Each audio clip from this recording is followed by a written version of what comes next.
Assalamualaikum warahmatullahi wabarakatuh. Perkenalkan, kami dari kelompok 3. Di sini kami menerangkan materi yang berjudul idhofah. Sebelum memulai menerangkan, izinkan saya sebagai moderator memperkenalkan anggota kelompok 3. Yang pertama, saya sendiri bernama Siti Nur Rahmawati dengan NIM 4120044. Yang kedua, bernama Dea Nova Hafsah dengan NIM 4120004. Yang ketiga dan terakhir yaitu Iqbal As'ad Al-Hakim dengan NIM 4120052. Saya di sini bertugas sebagai moderator dan menjelaskan tentang materi pertama dan kedua. Iqbal bertugas menjelaskan materi ketiga dan keempat. Dan yang terakhir, Dea Nova sebagai editor dan penentu materi. Tidak usah berlama-lama lagi, mari kita mulai pembahasannya. Yang pertama, pengertian idhofah. Idhofah atau mudhaf dan mudhaf ilaih adalah konsep frasa atau kata majmuk dalam bahasa Indonesia. Namun, tentunya konsep ini tidak sama persis. Idhofah adalah penyandaran yang membatasi di antara dua kata yang mana kata kedua wajib jar selamanya. Bisa juga didefinisikan mengumpulkan isim dengan isim yang lain dengan tujuan mengkhususkan atau mendefinisikan. Dari kedua definisi idhofah dapat disimpulkan bahwa idhofah adalah kumpulan dua isim atau lebih dengan tujuan mengkhususkan makna.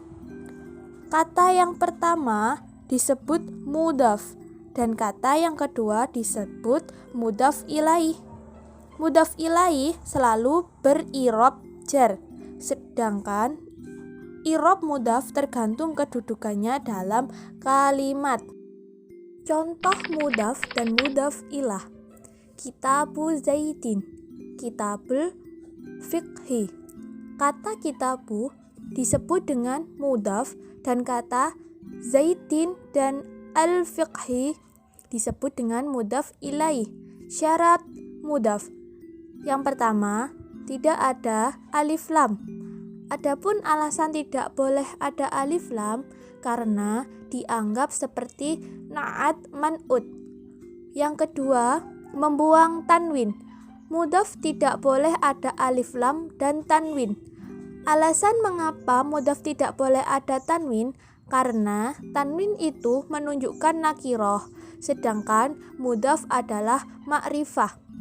Contoh kata kitabun dan zaidun apabila dimudhafkan menjadi kitabul zaidin. Yang ketiga, membuang nun. Wajib membuang nun pada akhir isim mutsanna, jamak mudzakkar salim dan mulhaknya ketika diidhofahkan. Contohnya, mudarrisul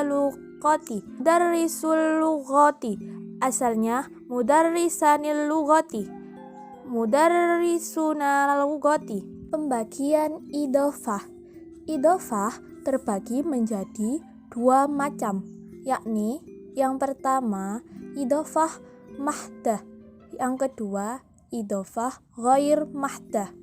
Idhofah mahdah disebut juga idhofah maknawi dan idhofah ghair mahdah disebut dengan idhofah lafzi. Yang pertama, idhofah mahdah atau maknawiyah. Idhofah mahdah atau disebut juga idhofah maknawi dan idhofah hakiki adalah apabila a. idhofah yang menyisipkan makna huruf jar yang tiga. Pertama, makna dari min. Apabila mudhaf merupakan bagian atau jenis dari mudhaf ilaih. Contoh, khotamu dahabin, makna milik untuk li.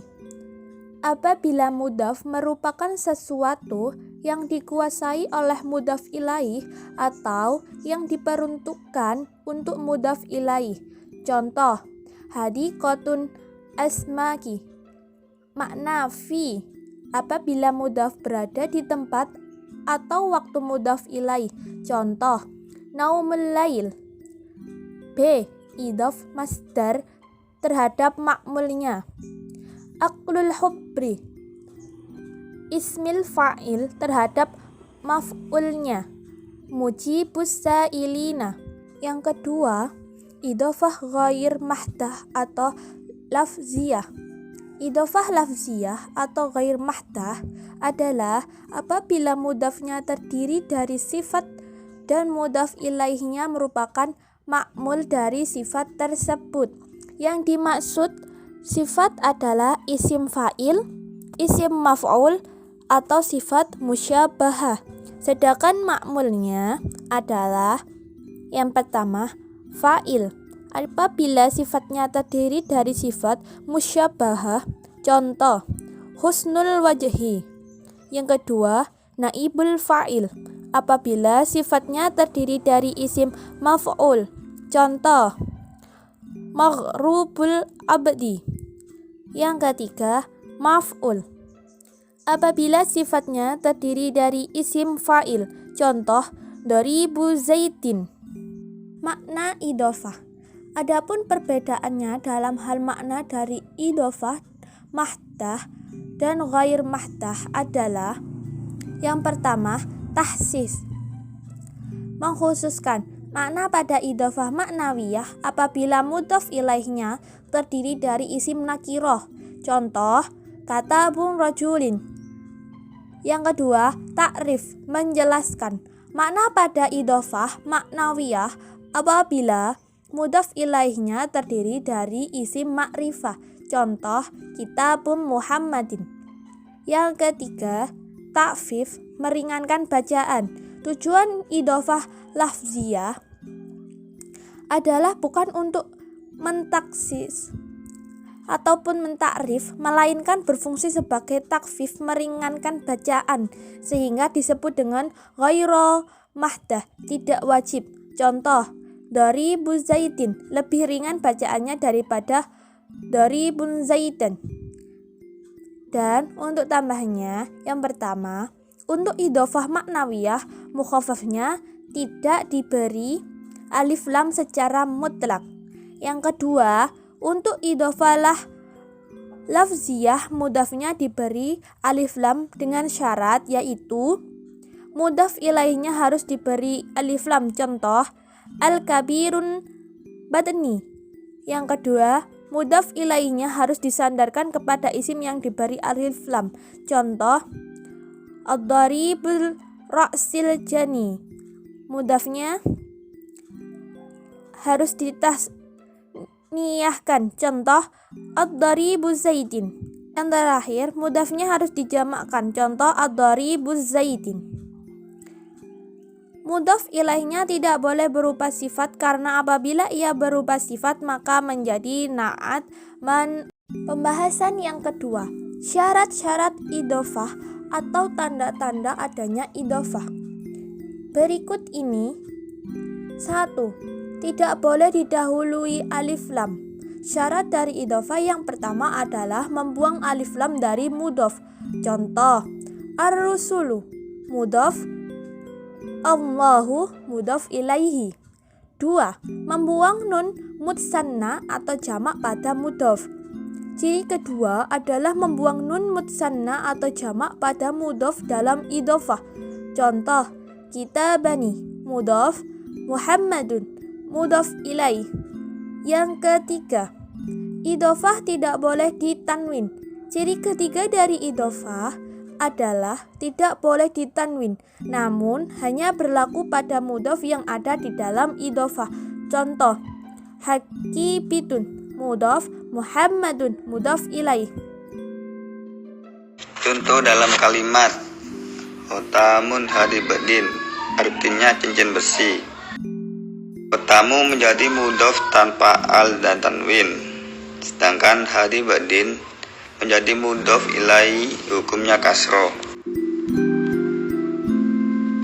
Untuk yang kedua, ghulamun zaidin, artinya pelayan Zaid. Ghulamu menjadi mudhaf, sedangkan Zaidin menjadi mudhaf ilaihi. Contoh yang ketiga, Daftaru Aliyin, artinya bukunya Ali. Daftaru menjadi mudhof, sedangkan Aliyin menjadi mudhof ilaihi. Contoh dalam Al-Quran ialah surat Al-Fatihah, Siratum Mustaqim, artinya jalan yang lurus. Siratu menjadi mudhof, sedangkan Mustaqim menjadi mudhof ilaihi. Contoh yang kedua, Idza jaa nasrullahi wal fathu. Yang kita ambil ialah nasrullah, artinya pertolongan Allah. Nasru adalah mudhof dan Allah mudhof ilaihi. Baik, mungkin itu saja yang bisa kami sampaikan. Apabila ada salah kata, kurang lebihnya kami mohon maaf. Terima kasih. Wassalamualaikum warahmatullahi wabarakatuh.